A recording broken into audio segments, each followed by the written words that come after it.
नमस्ते दोस्तों, स्वागत है आपका हमारे चैनल पर। आज हम बात करेंगे महाभारत के उस किरदार की जिसने अपनी ईर्ष्या और अहंकार से न सिर्फ अपने परिवार को बल्कि पूरे कुरु वंश को तबाही के कगार पर पहुंचा दिया।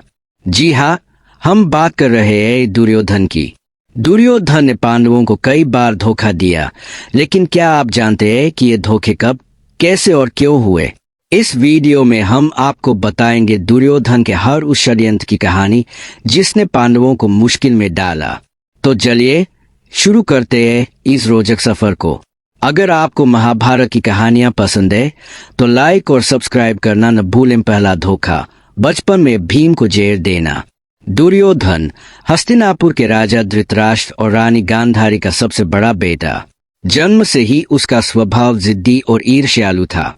जब वो पैदा हुआ तो कई अपशकुन दिखाई दिए थे। मुनियों ने कहा था कि यह बालक कुरु वंश का विनाश करेगा, लेकिन धृतराष्ट्र और गांधारी ने उसे छोड़ने से इनकार कर दिया। दूसरी तरफ पांडव, युधिष्ठिर, भीम, अर्जुन, नकुल और सहदेव पांडु और कुंती के पुत्र थे। पांडवों का जन्म धृतराष्ट्र के बाद हुआ, लेकिन चूंकि धृतराष्ट्र अंधे थे, पांडु को राजा बनाया गया। इससे दुर्योधन के मन में जलन की आग शुरू से ही सुलग रही थी। उसकी ये जलन तब और बढ़ गई जब पांडव हस्तिनापुर आए। दुर्योधन को लगता था कि वो सबसे बड़े भाई का बेटा है तो राजगद्दी पर उसका हक है, लेकिन पांडवों की बहादुरी और बुद्धिमानी देखकर उसे डर था कि कहीं युधिष्ठिर राजा न बन जाए। यहीं से शुरू हुई दुर्योधन की वो साजिशें जो पांडवों को धोखे से खत्म करने के लिए रची गईं। दुर्योधन की पांडवों से नफरत बचपन से ही शुरू हो गई थी। एक बार जब पांडव और कौरव नदी किनारे खेल रहे थे तो दुर्योधन ने देखा कि भीम की ताकत उससे कहीं ज्यादा है। भीम की शक्ति से जलन हुई और उसने अपने मामा शकुनी से सलाह ली। शकुनी ने कहा, अगर भीम को रास्ते से हटाना है तो उसे चुपके से खत्म कर दो। दुर्योधन ने एक योजना बनाई। उसने भीम को खाने में जहर मिलाकर दे दिया। जब भीम बेहोश हो गया तो दुर्योधन ने उसे नदी में फेंक दिया, ये सोचकर कि वो मर जाएगा। लेकिन नियति को कुछ और मंजूर था। नदी में नागों के राजा वासुकी ने भीम को बचा लिया और उसे नागलोक में अमृत दिया, जिससे भीम और ताकतवर हो गया।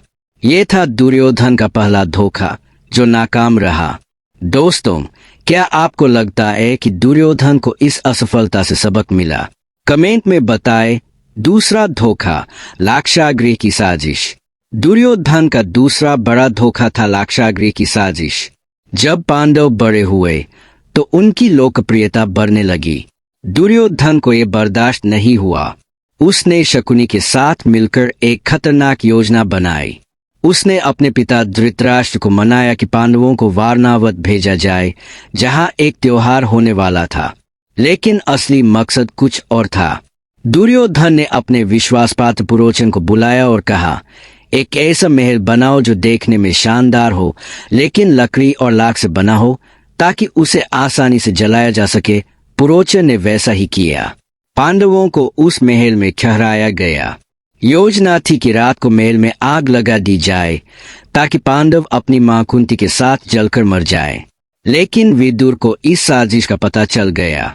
उन्होंने पांडवों को चेतावनी दी और एक सुरंग बनवाई जिससे वो बच निकले। महल जल गया, लेकिन पांडव सुरक्षित थे। पुरोचन खुद उस आग में मर गया। दुर्योधन को लगा कि पांडव मर गए, लेकिन सच सामने आने पर उसकी जलन और बढ़ गई। ये धोखा भी नाकाम रहा। तीसरा धोखा, देवउठ क्रीड़ा में छल। अब आता है दुर्योधन का सबसे कुख्यात धोखा, देवउठ क्रीड़ा यानी जुए का खेल। पांडवों ने इंद्रप्रस्थ को एक समृद्ध राज्य बना दिया था। उनकी शक्ति और वैभव देखकर दुर्योधन का गुस्सा सातवें आसमान पर था। शकुनी ने कहा, जुआ खेलो और छल से पांडवों का सब कुछ छीन लो। दुर्योधन ने धृतराष्ट्र को मनाकर पांडवों को हस्तिनापुर बुलाया। वहां शकुनी ने जुए में युधिष्ठिर को हराने के लिए धोखे से भरे पासे इस्तेमाल किए। युधिष्ठिर हारते गए, पहले अपना राज्य, फिर भाई और आखिर में अपनी पत्नी द्रौपदी को भी दांव पर हार गए। दुर्योधन ने द्रौपदी का अपमान करवाया, जो महाभारत के युद्ध का एक बड़ा कारण बना।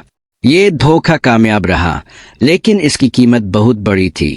पांडवों को 13 साल का वनवास मिला और दुर्योधन को लगा कि वो जीत गया, लेकिन क्या वाकई वो जीता? आगे देखते हैं। चौथा धोखा, वनवास में गंधर्वों का इस्तेमाल।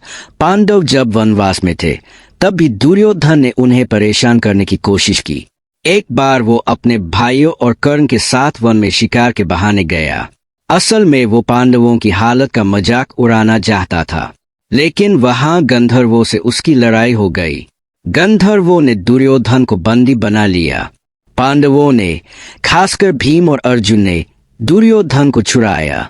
दुर्योधन चाहता था कि गंधर्व पांडवों पर हमला करे, लेकिन उल्टा उसे खुद पांडवों से मदद लेनी पड़ी।